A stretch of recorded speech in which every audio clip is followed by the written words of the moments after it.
Takže teraz sme v tradičnej rodinnej firme na výrobu džema. Firma vznikla v roku 2011 a začínala s 3 tradičnými produktami. Z toho tradičné džemy vyrábali. Momentálne vyrába 35 druhov džemov. Všetko je ručná práca, ako môžeme vidieť. Jediný stroj je tento. Na plnenie.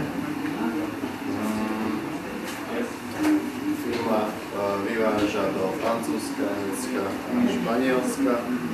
Pracujú tu 4 členovia rodiny. Ovocie nemá vlastné, ale len od dodávateľov z miestnych farmárov.